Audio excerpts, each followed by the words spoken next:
এমন এক বিরিয়ানির রেসিপি আজকে করে দেখাবো। বিশ্বাস করেন, আমি রান্না করার পরে আমি নিজেই নিজেকে বলি যে কি রান্না করলাম, আলহামদুলিল্লাহ।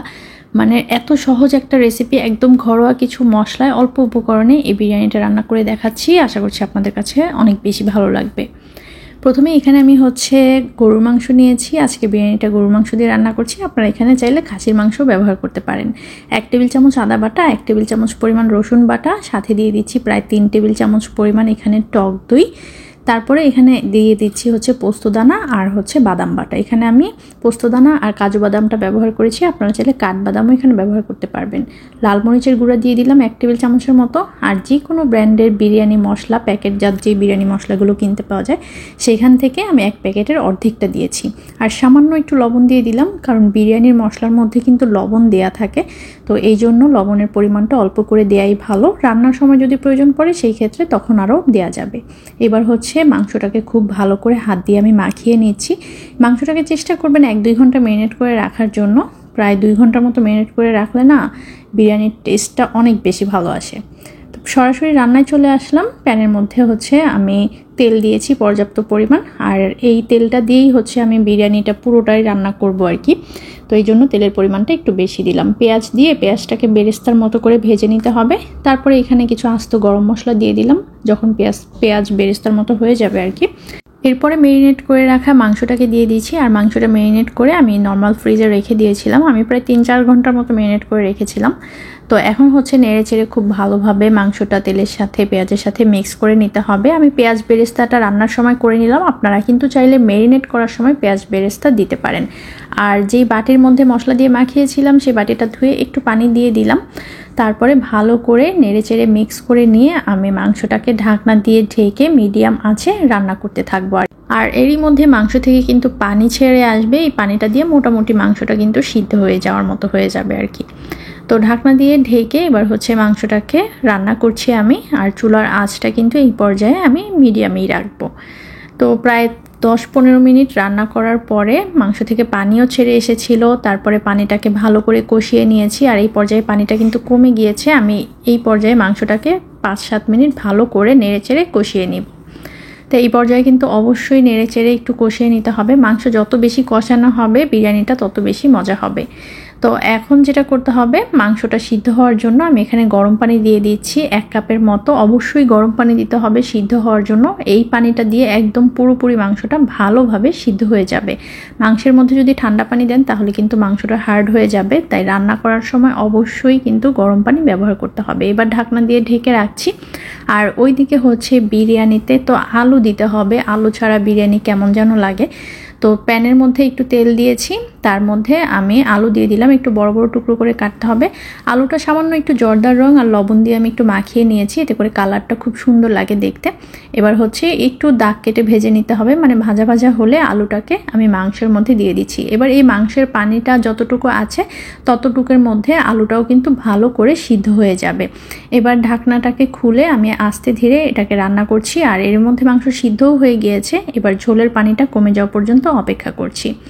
এই পর্যায়ে একদম তেলটা কিন্তু উপরে উঠে এসেছে, মাংস সিদ্ধও হয়ে গিয়েছে খুব সুন্দরভাবে। আপনারা দেখেই বুঝতে পারছেন একদম তেল ছেড়ে দিয়েছে মাংস থেকে। আর এই তেলটা দিয়েই বিরিয়ানির পোলাওটা আমি রান্না করব। তো অন্য একটা হাঁড়ির মধ্যে আমি সেই মাংসের তেলটা নিয়ে নিচ্ছি। যতটুকু দরকার বা যতটুকু উঠানো যায় আর কি মাংস থেকে ততটুকুই নিয়ে নিতে হবে।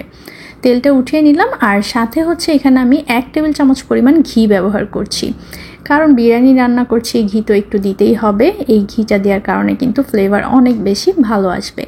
ঘিটা একটু মেল্ট হয়ে আসার পরে এখানে সব গরম মশলাগুলো অ্যাড করে দিচ্ছি, এলাচ, দারচিনি, লবঙ্গ, তেজপাতা। তারপরে এখানে পেঁয়াজ অ্যাড করে দিচ্ছি। মিডিয়াম সাইজের একটা পেঁয়াজ কেটে নিয়েছিলাম। পেঁয়াজটাকে হালকা করে একটু ভেজে নিতে হবে, খুব বেশি ভাজার দরকার নেই। যতক্ষণ পেঁয়াজটা একটু নরম হয়ে আসবে ততক্ষণ পর্যন্ত আর কি পেঁয়াজটাকে আমি ভেজে নিচ্ছি। পেঁয়াজটা যখন নরম হয়ে এসেছে তখন এর মধ্যে আমি আদা রসুন বাটা দিয়ে দিচ্ছি 1 টেবিল চামচ করে। আদা রসুনটাকে হালকা করে একটু কষিয়ে নিব যাতে করে কাঁচা গন্ধটা এখান থেকে চলে যায়। তো ভালো করে আদা রসুনটাকে একটু কষিয়ে নিয়েছি। তারপরে আগে থেকে ধুয়ে রাখা পোলাওর চাল দিয়ে দিচ্ছি। চাইলে এখানে বাসমতি চাল আপনারা ব্যবহার করতে পারেন। তো পোলাওর চাল দিয়ে বিরিয়ানিটা আমার কাছে বেশি ভালো লাগে। এখানে আমি 2 কাপ পরিমাণ পোলাওর চাল ব্যবহার করছি।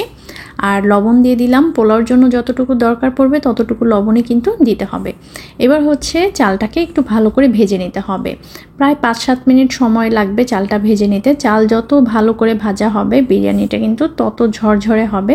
তাই এই কাজটা কোনোভাবেই স্কিপ করবেন না, খুব তাড়াহুড়া করতে যাবেন না, একটু ভালো করে চালটাকে ভেজে নিতে হবে। তো চালটা ভেজে নেওয়ার পরে 2 কাপ চালের জন্য আমি 4 কাপ পরিমাণ পানি ব্যবহার করব। যেই কাপ দিয়ে চাল মেপে নিয়েছি সেই কাপ দিয়ে কিন্তু পানিটা মেপে নিতে হবে। আর হ্যাঁ, এরই মধ্যে আমি আলু বোখরা আর কিছু কিশমিশ দিয়ে দিলাম। প্রায় 1 টেবিল চামচের মতো কিশমিশ দিয়েছি আর 5-7টা আলু বোখরা দিয়েছি। এবার গরম পানি দিয়ে দিচ্ছি। ওই যে বললাম 2 কাপ চালের জন্য 4 কাপ পরিমাণ পানি ব্যবহার করতে হবে। তবে এখানে আমি 3 কাপ পরিমাণ পানি দিয়েছি আর আমি 1 কাপ পরিমাণ দুধ ব্যবহার করব। বিরিয়ানি, পোলাও এগুলোতে দুধটা না দিলে না টেস্টটা মনে হয় যে ঠিকঠাকভাবে আসে না। তো অবশ্যই হচ্ছে দুধটা দিতে হবে। দুধটা দিলে ফ্লেভারটা অনেক বেশি ভালো আসবে বিরিয়ানির। তো এখানে আমি গুঁড়া দুধটা গুলিয়ে ব্যবহার করছি। আপনারা গুঁড়া দুধ, লিকুইড দুধ যেটাই হাতের কাছে থাকে সেটাই এখানে দিয়ে দিবেন। ভালো করে নেড়েচেড়ে মিশিয়ে নিয়ে এবার লবণটা কিন্তু এই পর্যায়ে চেক করতে হবে। এই পর্যায়ে লবণ যদি চেক না করেন তাহলে কিন্তু পরবর্তীতে লবণ অ্যাডজাস্ট করতে পারবেন না। পানির মধ্যে লবণটা বেশি মনে হলে তখন বুঝবেন যে পোলাওর মধ্যে লবণটা পারফেক্ট হবে। আর পানিতে যদি লবণ কম মনে হয় তাহলে কিন্তু পোলাওতে লবণ ঠিকঠাকভাবে হবে না। আর এর মধ্যে কয়েকটা কাঁচামরিচ আমি একটু ভেঙে দিয়ে দিলাম। পোলাওর পানিটা যখন একটু টেনে এসেছে তখন কাঁচামরিচ থেকে একটু ঝাল ছড়াবে আর খুব সুন্দর একটা ফ্লেভার ছড়াবে। এবার পোলাওর পানিটা যখন একদম গায়ে গায়ে চলে আসবে তখন রান্না করে রাখা মাংসটা আমি সরাসরি হাঁড়ি থেকে তুলে এই পোলাওর উপরে দিয়ে দিচ্ছি। একদম কেচে কুচে দিয়ে দিতে হবে কিন্তু। তারপরে কিছু আস্ত কাঁচামরিচ দিয়ে দিলাম, খুব সুন্দর একটা ফ্লেভার অ্যাড হবে এই কাঁচামরিচ থেকে। তারপরে এখানে আমি অ্যাড করে দিচ্ছি কেওড়া জল 1 টেবিল চামচের মতো হবে আর গোলাপ জলও দিয়ে দিচ্ছি সামান্য পরিমাণ। কেওড়া জল আমি 1 টেবিল চামচ দিইনি, কয়েক ফোঁটা বলতে পারেন, খুব বেশি দিলে কিন্তু আবার খাওয়া যাবে না।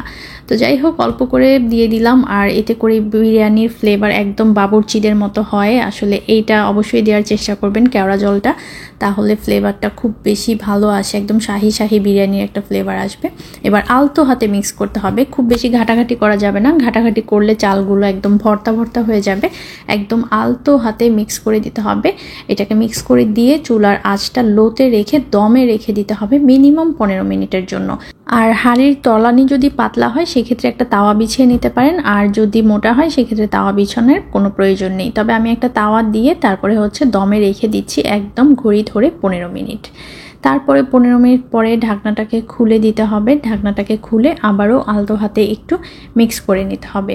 এই পর্যায়ে কিন্তু একদম পারফেক্টভাবে হয়ে গিয়েছে। আর কতটা ঝরঝরে হয়েছে দেখে নিশ্চয়ই বুঝতে পারছেন। এখন একটু কম মনে হলেও ঠান্ডা হওয়ার পরে বা আরেকটু পরে খুব সুন্দরভাবে ঝরঝরে হয়ে যাবে আর কি। পানির মাপটা যদি ঠিকঠাক রাখা হয় তাহলে কিন্তু একদম গলে যায় না চালটা, খুব সুন্দরভাবে সিদ্ধও হয় আর সাথে ঝরঝরেও হয়। তো এই পর্যায়ে আমি আরও 1 টেবিল চামচ পরিমাণ ঘি অ্যাড করে দিলাম। লাস্টে ঘিটা দেওয়ার কারণে ফ্লেভার অনেক বেশি ভালো হয়।